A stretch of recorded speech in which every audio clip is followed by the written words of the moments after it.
नमस्कार प्यारे विद्यार्थियों एवं मेरे प्यारे छोटे भाई बहनों, मैं आपका अपना वीसी सर आपके यूट्यूब चैनल एरा इंस्टीट्यूट के ऑनलाइन डिजिटल प्लेटफॉर्म पे आपका स्वागत करता हूं। जैसा कि आपको मैं बताना चाहता हूं कि अपन ने जो सिलेबस था कि कहां से कितना क्या पढ़ना है, कौन सी सब्जेक्ट को पढ़ना ज़्यादा है कितना नहीं है, कितने सब्जेक्ट अपन एनालिसिस कर चुके हैं, सिलेबस की भी अपन एनालिसिस कर चुके हैं, ये कितनी अपनी सब्जेक्ट है। ठीक है, टोटल आपने पूरी इंफॉर्मेशन देखी होगी, मैंने एक वीडियोस डाल रखी है। अगर नहीं देखी है तो इस वीडियो की डिस्क्रिप्शन बॉक्स में मैं डाल दूंगा, पहले वो जाकर देखिए कि क्या पढ़ना है, कितना पढ़ना है और कहाँ से पढ़ना है, सिलेबस पूरी चर्चा करिए। आज अपन सबसे पहले स्टार्ट करने वाले हैं एक महत्वपूर्ण सब्जेक्ट जो आपकी सिलेबस के अंदर फर्स्ट बताई थी मैंने, हॉर्टिकल्चर, HORT111। मतलब आपके जो हॉर्टिकल्चर है उसका HORT111 कौन सी है बच्चों? HORT111 मतलब BSc ऑनर्स के फर्स्ट ईयर के फर्स्ट सेमेस्टर का फर्स्ट कोर्स की अपन बात करेंगे। सबसे पहले अपन हॉर्टिकल्चर को ले रहे हैं। हॉर्टिकल्चर के अंदर फर्स्ट लेक्चर है वो है आपका it's definition and branches, importance and scope. मतलब जो हॉर्टिकल्चर है आपकी बागवानी है उसकी अपन डेफिनेशन देखेंगे कि बागवानी जो क्रॉप्स होती है उसकी अपन डेफिनेशन परिभाषा देखेंगे, क्या परिभाषा होती है। इसके बाद में अपन देखेंगे ब्रांचेज, इसकी शाखाएं के बारे में देखेंगे। इसके बाद में है इनका इंपोर्टेंस, मतलब जो बागवानी है आपकी जो हॉर्टिकल्चर के अंदर क्या क्या इंपॉर्टेंस है, क्या क्या महत्व है। इसके बाद में अपन स्कोप की बात करेंगे। स्कोप बोले तो आपके जो क्षेत्र की बात करेंगे कि कितना अपने हॉर्टिकल्चर का कितना क्षेत्र है। ठीक है, तो बात कर लेते हैं अपन सबसे पहले तो परिभाषा की, डेफिनेशन की बच्चों बात करते हैं तो देखना, साथ साथ उतारते जाना और जैसे जैसे मैं बोलता हूँ वैसे वैसे करते रहना। ठीक है, आप ज्यादा मैं यूं कहता हूँ जो आपको मैं देता हूँ कंटेंट वो ही पढ़ना, इससे बाहर एक भी क्वेश्चन नहीं जाने वाला है। तो सबसे पहले तो बच्चों बात करते हैं कृषि विज्ञान की वह शाखा जिसमें फल, फूल तथा सब्जियों का विस्तृत अध्ययन किया जाता है, उसे क्या कहते हैं अपन? हॉर्टिकल्चर कहते हैं। क्या कहते हैं बच्चों? हॉर्टिकल्चर कहते हैं। कृषि विज्ञान की ऐसी शाखा जिसमें अपन फल, फूल और सब्जियों का या इनके फल संस्करण का अपन अध्ययन करते हैं, एक विस्तृत मात्रा में इनका क्या करते हैं अपन? अध्ययन करते हैं। किस प्रकार से? विस्तृत तरीके से अपन अध्ययन करते हैं, उसे क्या कहते हैं अपन? हॉर्टिकल्चर कहते हैं, बागवानी कहते हैं बच्चों। ठीक है, ये तो आपकी कंप्लीट बागवानी की डेफिनेशन। इसके बाद में बात करते हैं हॉर्टिकल्चर शब्द लैटिन भाषा के हॉर्टस एंड कल्चर से लिया गया है। मतलब कल्चर से लिया गया, मतलब कल्चर का मतलब टू स्टडी।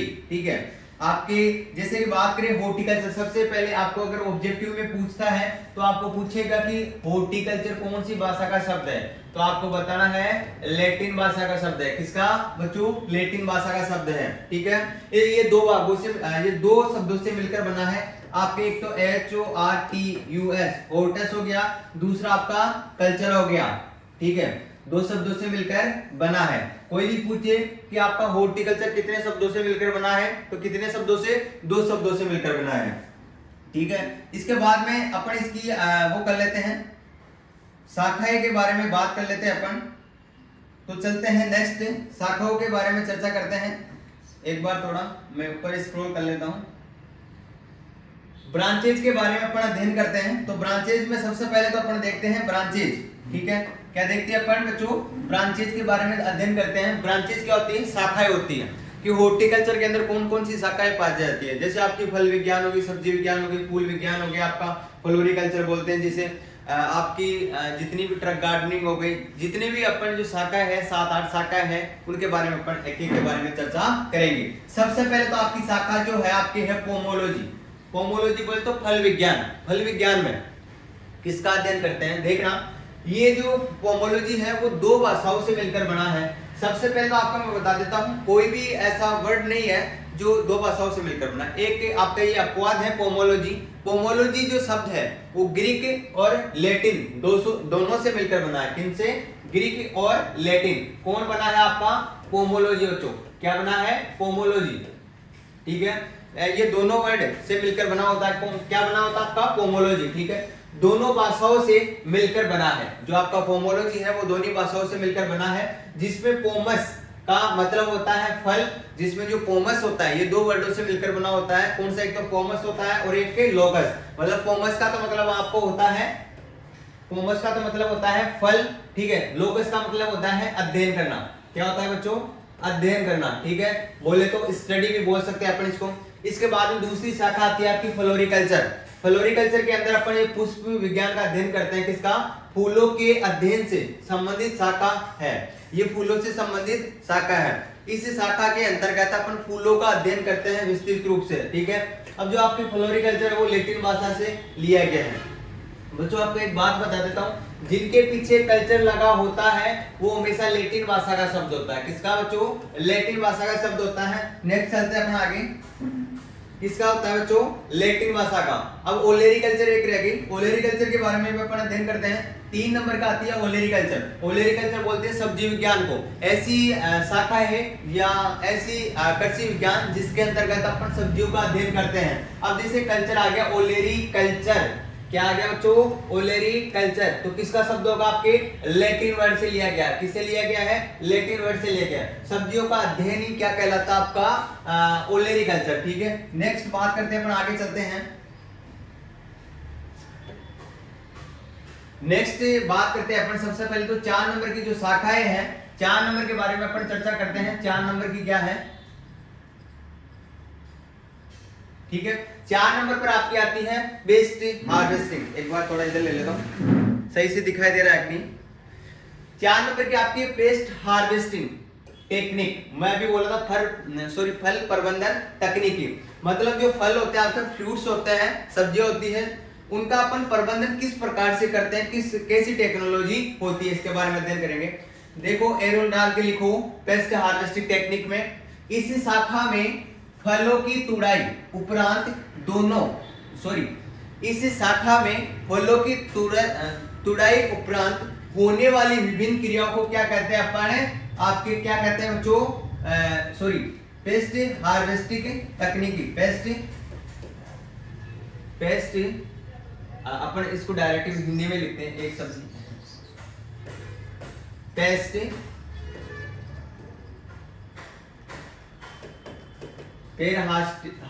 पेस्ट हार्वेस्टिंग तकनीकी। बच्चों हो जाती है गलती, क्योंकि सुबह से क्लासें लेते हैं तो जुबान चलना बंद हो जाती है, ठीक है।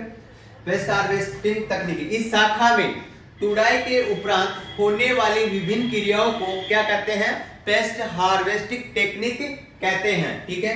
5 नंबर की देखो बच्चों, 5 नंबर की आपकी है विटीकल्चर। विटीकल्चर क्या होता है? जो अंगूर होती है, विटीकल्चर के अंदर अपन अध्ययन करेंगे, अंगूरों की खेती का अध्ययन करते हैं। जो आपके अंगूर होते हैं उनकी खेती का अपन अध्ययन करते हैं। किसमें? विटीकल्चर में। आपको पूछे कि विटीकल्चर किससे संबंधित है, तो अंगूर से संबंधित है। 6 नंबर पर बात करते हैं सीरियोलॉजी। सीरियोलॉजी के अंदर चाय की खेती का अध्ययन करते हैं। किसका बच्चों?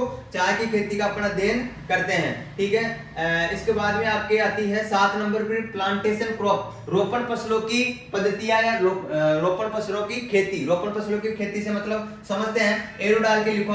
वे फसलें जिनमें अंतःसस्यक क्रियाएं आसानी से की जा सके, वह अतिरिक्त आय के लिए अन्य छोटे पौधे की रोपाई की जा सके, जैसे चाय हो गया, कहवा हो गया और कॉफी हो गया। मतलब रोपण फसलों की खेती। रोपण फसलों से मतलब है कि रोपण फसलों की अगर अपन खेती करेंगे ना, तो उनमें क्या होता है, जैसे रोपण फसलों में ऐसे करते हैं, यहाँ पर एक, यहाँ पर एक, यहाँ पर एक, यहाँ पर एक, मतलब उसमें डिस्टेंस रखते हैं। अगर रोपण फसलों की अपन बुआई करते हैं या रोपण फसलों की खेती करते हैं, तो उसमें क्या होता है, तो अंतःसस्यक क्रियाएं आसानी से हो जाती है, ठीक है। दूसरी, अपने आय में बढ़ोतरी हो जाती है, ठीक है। तीसरी, इसमें छोटे छोटे अपन पौधों का भी इंक्लूड कर सकते हैं, ठीक है।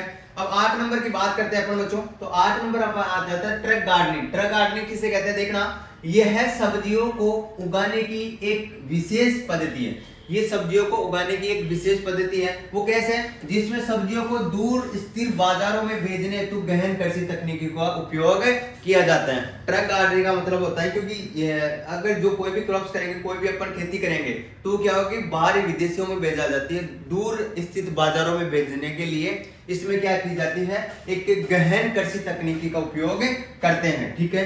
इसके बाद में चलते हैं, 8 हो गई ना, अपन 8 के बारे में चर्चा कर लिए। इसके बाद में आपकी डेफिनेशन के बारे में अपन ने चर्चा कर लिया है, ठीक है। डेफिनेशन के बारे में बाद में क्या आएगा बच्चों? डेफिनेशन के बाद में क्या आएगा आपके? एक सेकंड।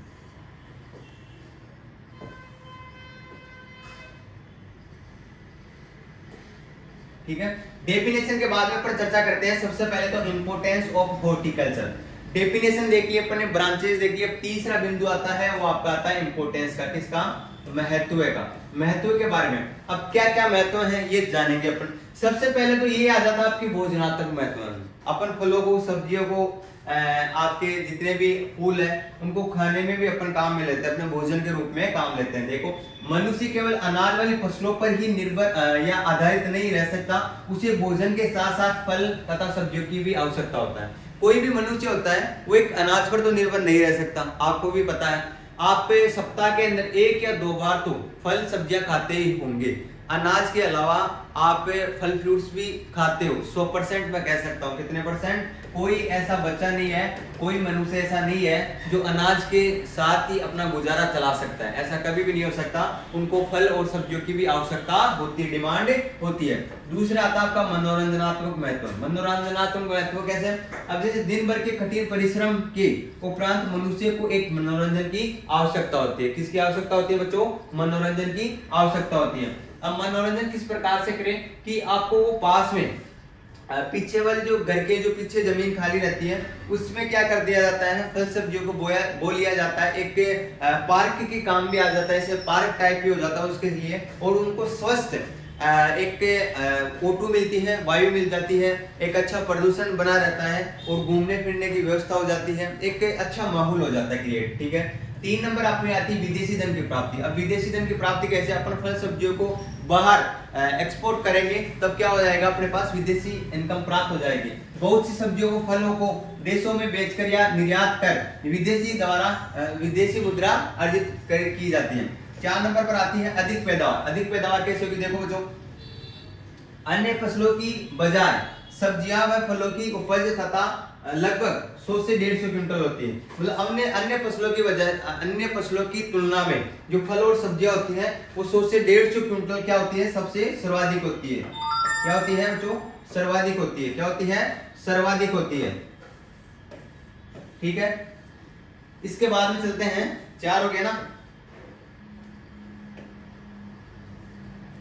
5 नंबर का देखते हैं अपन बच्चों।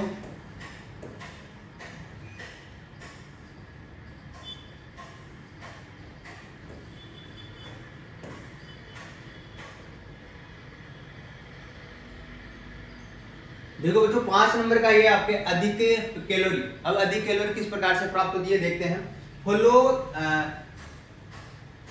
फलों एवं सब्जियों से प्रति इकाई अधिक कैलोरीज प्राप्त होती है। जो फल और जो सब्जियां होती हैं उनको सभी को बताइए तो जाहिर सी बात है कि अनाज वाली जो फसलें होती है आपकी, धान्य फसलें, उनसे जो अधिक कैलोरी ऊर्जा प्राप्त होती है वो आपके किससे प्राप्त होती है? आपके फल और सब्जियों से ही प्राप्त होती है। ठीक है। इसके बाद में 6 नंबर का आपकी आती है शुद्ध लाभ। अब शुद्ध लाभ कैसे होता है? अगर अपन क्या करते हैं, खेती को, अगर जो मकान के पीछे जो जमीन खाली रहती है, अगर इसके अंदर अपन अपने खुद के घर के लिए या घर की जो रिक्वायर रहती है उसके अकॉर्डिंग अपन घर के पीछे जो खाली पड़ी जमीन रहती है उसमें फल सब्जियां लगा देते हैं, तो अपने को क्या प्राप्त होता है? एक शुद्ध और एक स्वादिष्ट, एक बोले तो आहार जो अपने को प्राप्त होगा, स्वादिष्ट और शुद्ध। क्योंकि उसमें उसके अंदर क्या केमिकल वगैरह, रासायनिक वगैरह अपन छिड़काव नहीं करते हैं। एक जो ऑर्गेनिक होता है मटेरियल वही अपन देते हैं उसमें, क्योंकि अपने पास गोबर की खाद, वर्मी कंपोस्ट यही रहेगा जो नॉर्मल किसान रहते हैं या फिर जो बाहर रहते हैं। क्योंकि केमिकल का अगर उपयोग नहीं करेंगे तो वो जाहिर सी बात है शुद्ध रहेगा। ठीक है, ये हो गया शुद्ध की बात। सॉरी, शुद्ध लाभ प्रति इकाई क्षेत्रफल अधिक होता है। ठीक है। अब 7 नंबर का आपका आता है उपयोगी वस्तुओं की प्राप्ति। अब उपयोगी वस्तुओं की प्राप्ति कैसे होती है? फल व सब्जियों वाले पौधों से ईंधन, लकड़ी व तेल इत्यादि प्राप्त होते हैं। ईंधन और लकड़ी या तेल प्राप्त जरूर होती है, ये सभी को पता है। अब आंवले के तेल, नारियल का तेल। ठीक है। 8 नंबर होता है रोजगार की संभावना। अब रोजगार की संभावना कैसी होती है? जैसे रोजगार कोई भी आपको बड़े क्षेत्र में, बड़े एरिया के अंदर अगर फल सब्जियां लगा दी तो जाहिर सी बात है वहां पर खुद अपना जो मनुष्य या उसकी फैमिली तो काम नहीं कर सकते इतना, और मजदूरों की आवश्यकता पड़ेगी, तो रोजगार की भी क्या होगी? प्राप्ति होगी, रोजगार में बढ़ोतरी होगी। ठीक है। इसके बाद में सहायक उद्योगों से को प्रोत्साहन, मतलब जो जितने भी उद्योग होते हैं, अगर अपन डिमांड ज्यादा रहेगी अपने किसकी, कोई भी अपन फसलें कोई भी फल फ्रूट्स करेंगे तो क्या होगा, जो उद्योग धंधे हैं उनको भी क्या मिलेगा, बढ़ावा मिलेगा, क्योंकि ज्यादा मात्रा के अंदर अपन इससे दवाएं भी बनाई जाती है, कई पेस्टिसाइड्स भी बनाए जाते हैं, काफी आपके जो खाने के लिए सामान भी बनाए जाते हैं, सॉस केचप वगैरह ये, ठीक है। 10 नंबर पर आपका है उर्वरक शक्ति में वृद्धि। उर्वरक शक्ति में वृद्धि होती है क्योंकि उर्वरक शक्ति फल सब्जियों में ऐसे न्यूट्रिएंट पाए जाते हैं जो उर्वरक शक्ति होती है ना, उसमें क्या होती है, बढ़ोतरी होती है, वृद्धि होती है। आय के साधन में बढ़ोतरी, अब आय के साधन में तो श्योर है बढ़ोतरी होगी, क्योंकि 100 से 150 क्विंटल तो वैसे ही पाया जाता है। कितना, 100 से 150 क्विंटल सर्वाधिक होता है अनाज वाले फसलों से, ठीक है। अब लास्ट बचा अपने पास स्कोप के बारे में अपन चर्चा करते हैं, क्षेत्र के बारे में। क्षेत्र कितना है, क्या है, किस प्रकार से है, ठीक है। उद्यान विज्ञानी सरकारी संगठनों तथा सार्वजनिक क्षेत्र के आक्रमणों में रोजगार प्राप्त कर सकते हैं। मतलब जो उद्यान विज्ञानी होती है वो सरकारी संगठनों तथा सार्वजनिक क्षेत्र के उपक्रमों में रोजगार प्राप्त कर सकते हैं, ठीक है। 6 नंबर पर चलते हैं अपन आगे।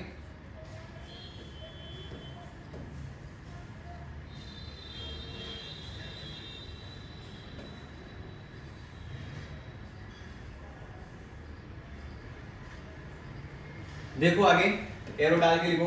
बागवानी क्षेत्र के वर्तमान लक्ष्य फलों, सब्जियों, वनस्पति तथा फूलों की नई तथा उन्नत किस्मों को पैदा करना, विदेशी किस्मों का विकास करना, फसल के पैदावार में सुधार करना।